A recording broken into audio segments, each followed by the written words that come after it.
Hey everybody, it's Paul DeAngelis again. I'm the go-to guy when it comes to climbing high mountains around the world or getting into the best shape of your life.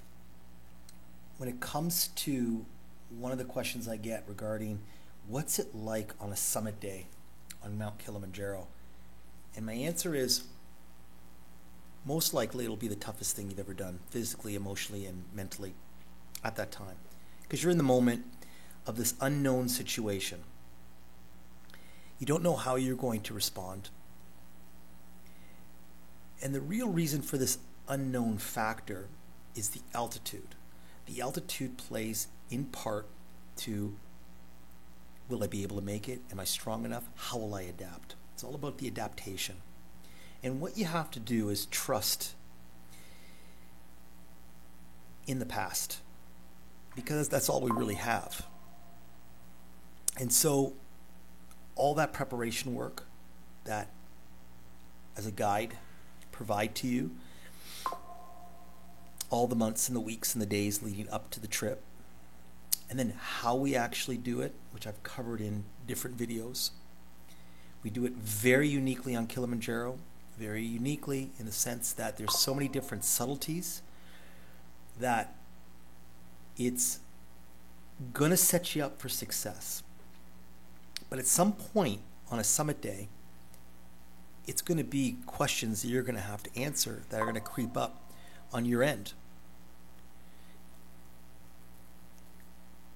The day's long, the day's cold, it's dark, it starts off dark. It's all these things that are psychologically difficult from the moment you get up, and you're probably not even going to sleep that night. Because I've been there, I sleep like a baby, because I know how I do, but it's not unknown to me. It wasn't the case when I first did it the first time or when I first climbed my big mountain. And to be honest with you, even with somebody like with my experience, I still question myself, as we all should. Anyways, the average person, it takes about 6 hours.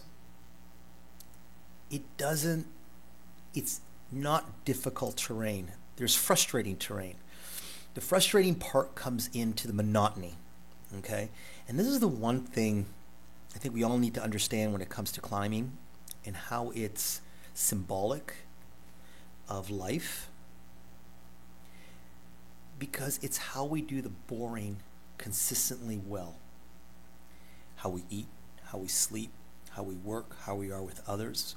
These are all important tenets to a successful and happy life. And so one thing I'm very proud of when it comes to guiding people is exactly that. It's almost like a reset for people. I get to see that reset happen. You can't hide behind these walls. You can't hide behind these masks. Hey, how are you? I'm good. When you're in a mountain setting, it's hard to say you're good when you're not feeling good. And you have to give yourself up to the team, so to speak.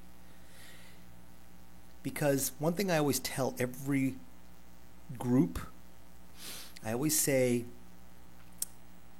I always want the main characters of my local team to meet my clients before we go on the mountain. And there's a reason for it. I want them to start to develop a relationship, because that relationship is going to be very important every subsequent day. Even the head guide, whether it's myself or a member of my team, I want them at the airport to pick you up. So right off the bat, a relationship starts to starts to create from there. It's important. And I love that when I see that on the summit day. So this is specifically the summit day, and people are cold, and people, you can see it, they pause and they question themselves. You can see it happening in real time. I've seen it so often. And sometimes we sing, and sometimes it's just a word and has to be given. Sometimes just a tactile cue, a hand on a shoulder. And we realize that support that we get from the team is sometimes the strength we need as an individual to help us answer the questions that we have. And yeah, there's always the people out there that can do it themselves. But to be honest with you, you can't really be successful by yourself. You do need a team. And that's the beauty of this, is that all of a sudden this family starts to develop, and all the days leading up to it, you can see how the team starts to really connect and become tightly wound, especially the dinners in our mess tent. Every night, it's a very important time, because that's a communal time that we have and we share. Because what we did, there's a common ground. We suffered and we worked the day prior. That day, we traveled from one camp to the next camp, and we all shared in that burden. And then we enjoy ourselves for a few hours that night before we retire to bed in our tents.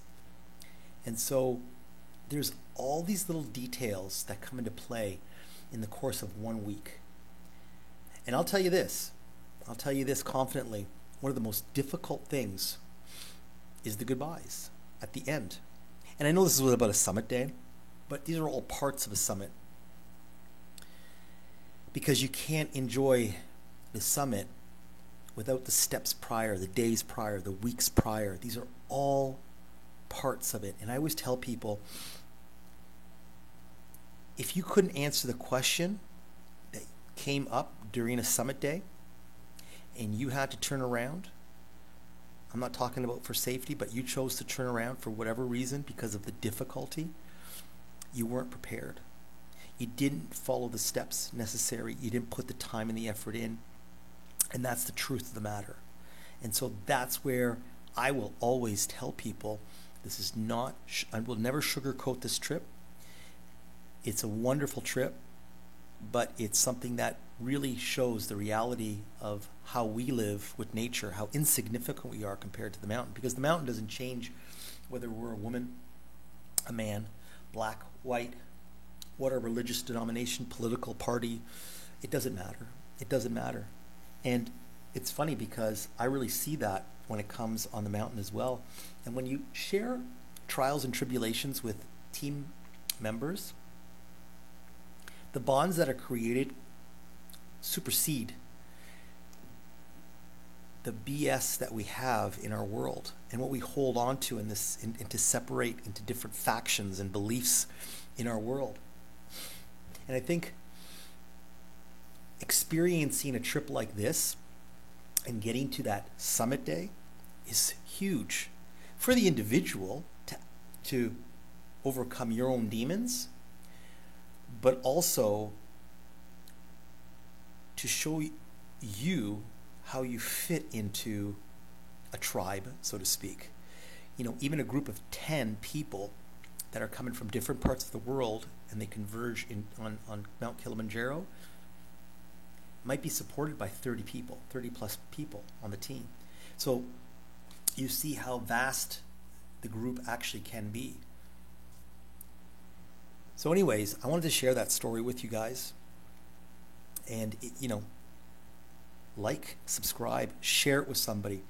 If you have questions about specifically your desire to climb any mountain in the world, not just Kilimanjaro.